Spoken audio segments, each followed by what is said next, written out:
Shalom saudaraku yang dikasihi oleh Tuhan Yesus Kristus. Kita jumpa lagi di dalam kasih Tuhan Yesus Kristus. Dan selalu yang menjadi doa dan harapan saya, biarlah berkat Tuhan, kasih, sukacita dan damai sejahtera Allah senantiasa memenuhi kehidupan Bapak Ibu Saudara sekalian. Mari kita siapkan hati kita untuk masuk dalam doa syukur saat ini.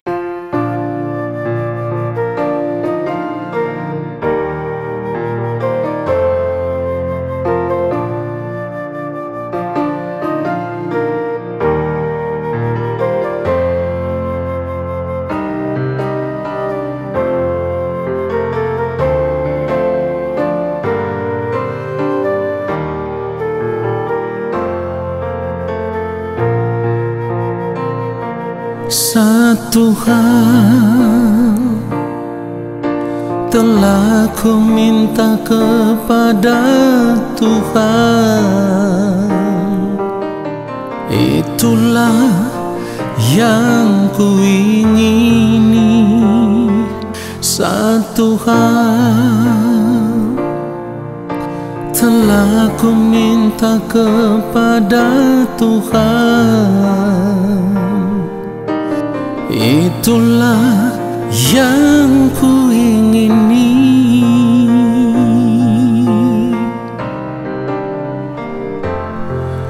Diam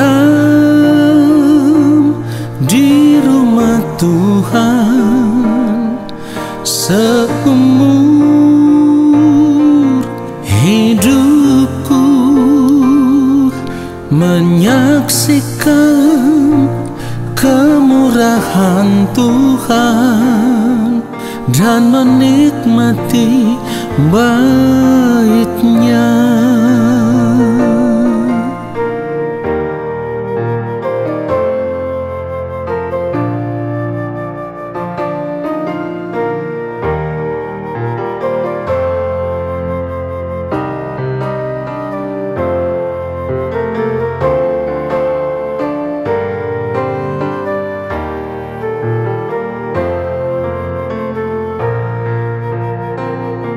Satu hal telah ku minta kepada Tuhan, itulah yang ku ingini.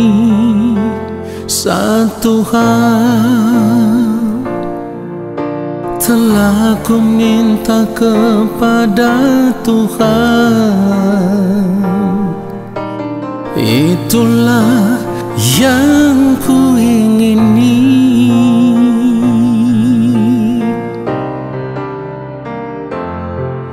Diam di rumah Tuhan seumur hidupku, menyaksikan kemurahan Tuhan dan menikmati bait-Nya.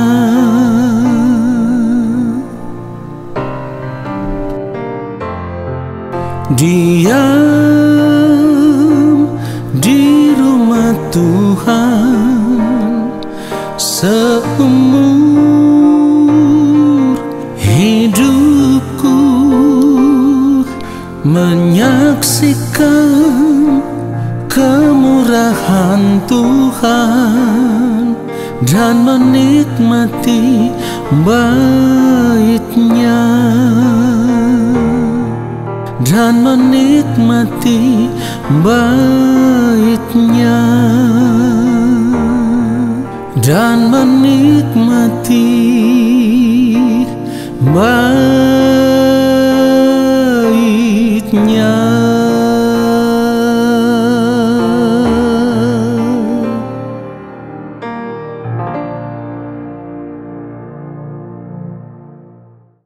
Mari kita berdoa.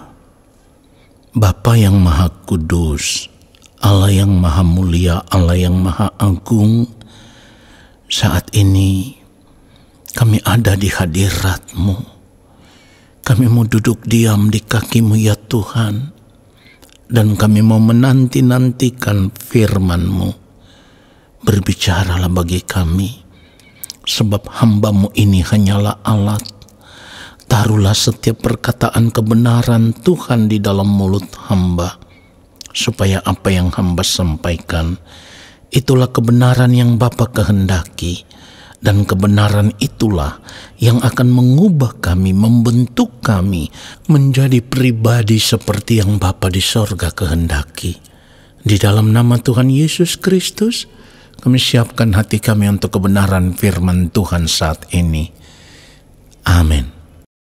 Saudara yang dikasihi oleh Tuhan Yesus Kristus, kita akan membaca kebenaran firman Tuhan. Yohanes pasal yang keempat, kita baca ayatnya yang ke-34. Kata Yesus kepada mereka, "Makananku ialah melakukan kehendak Dia yang mengutus aku dan menyelesaikan pekerjaannya." Saudara yang dikasihi oleh Tuhan Yesus Kristus, ketaatan orang percaya kepada Allah harus sesuai dengan standar yang Allah kehendaki. Sekali lagi, ketaatan orang percaya kepada Allah harus sesuai dengan standar yang Allah kehendaki.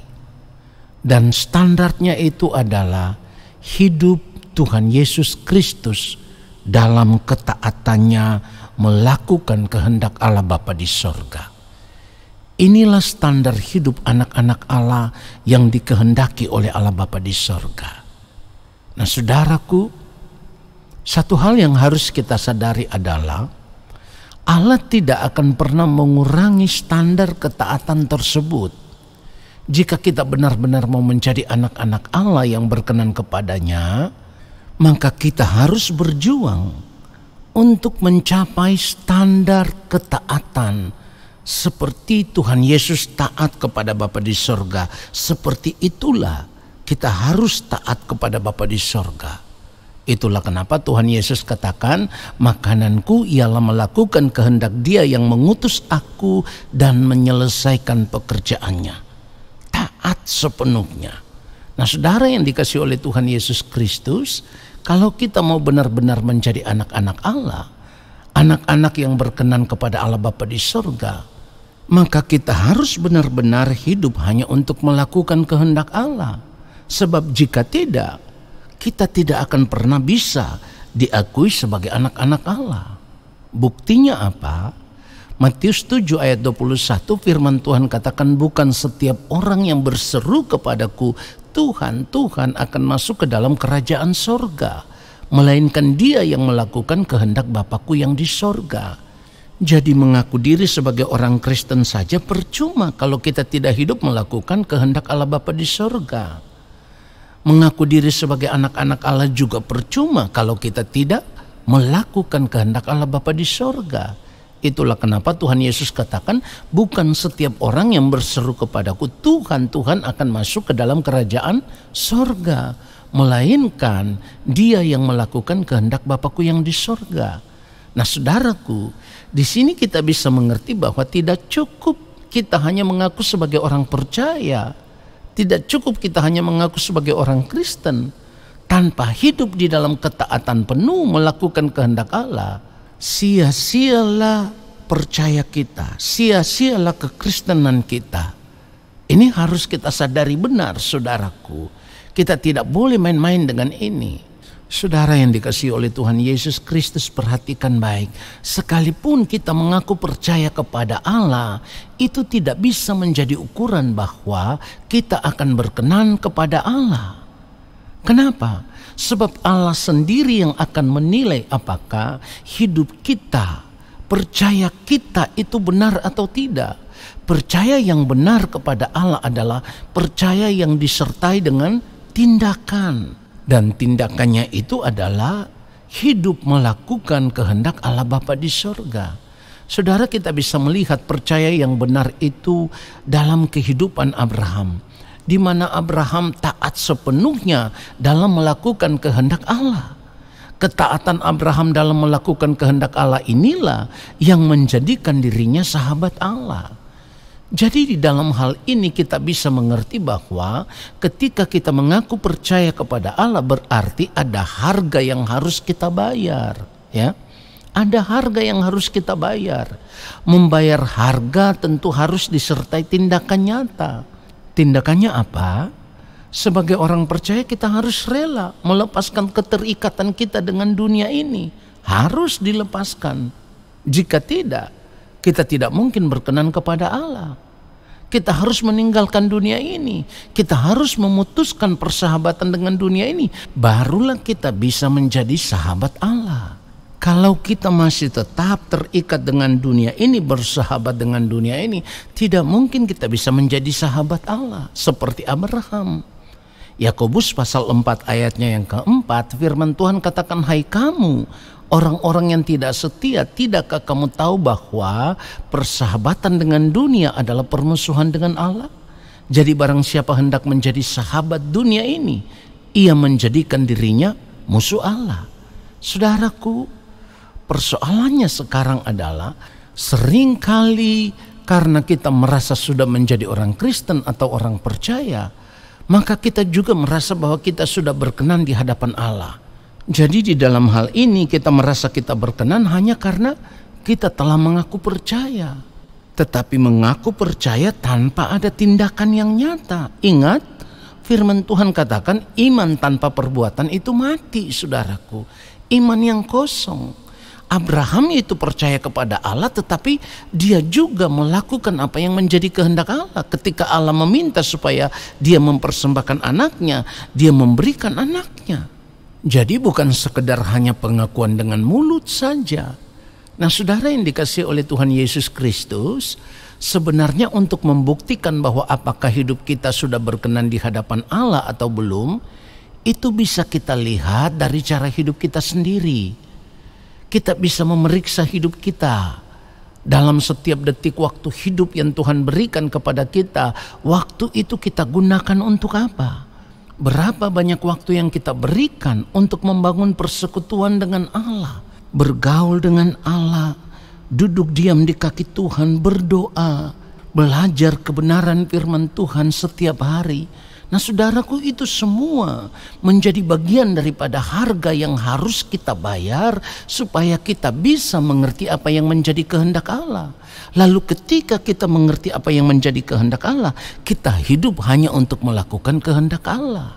Kalau firman Tuhan katakan bahwa sebagai orang percaya kita harus hidup sama seperti Kristus telah hidup, maka kita harus belajar dari cara hidupnya Tuhan Yesus. Dalam hidupnya sebagai manusia, Tuhan Yesus mempergunakan seluruh waktu hidupnya untuk melakukan kehendak Allah Bapa di sorga. Bahkan firman Tuhan menggambarkan Tuhan Yesus telah mempersembahkan doa dan permohonan dengan ratap tangis.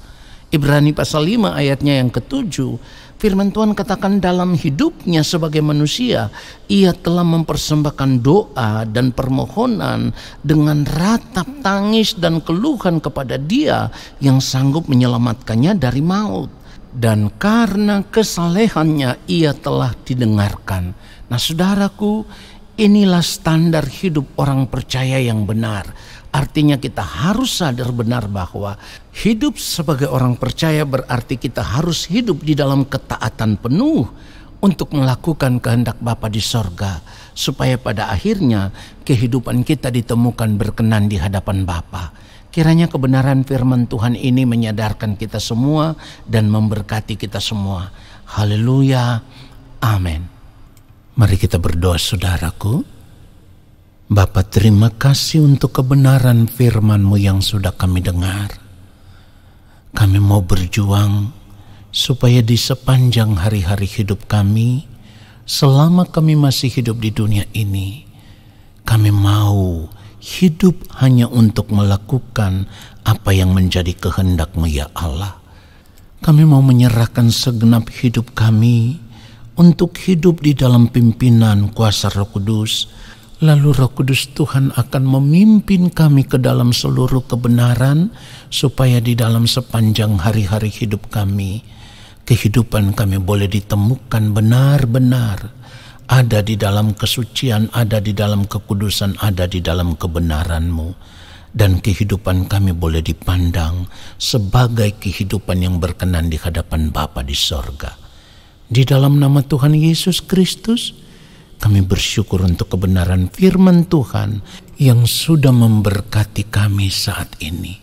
Dan saat ini kami semua mengangkat tangan di hadapan Bapa di sorga. Kami percaya Engkau akan menurunkan tangan dan memberkati kami. Turunlah atas kehidupan kami segala berkat kasih karunia daripada Allah Bapa di sorga, rahmat cinta kasih yang berlimpah-limpah dari Gembala Agung yang mulia Tuhan Yesus Kristus di dalam persekutuan yang manis dengan Roh Allah yang kudus, menyertai langkah hidup kami dan memberkati kami sekarang dan sampai selama-lamanya. Amin. Saudaraku, terima kasih sudah mengikuti doa syukur hari ini. Sampai jumpa dalam doa syukur besok hari. Tuhan Yesus memberkati kita semua.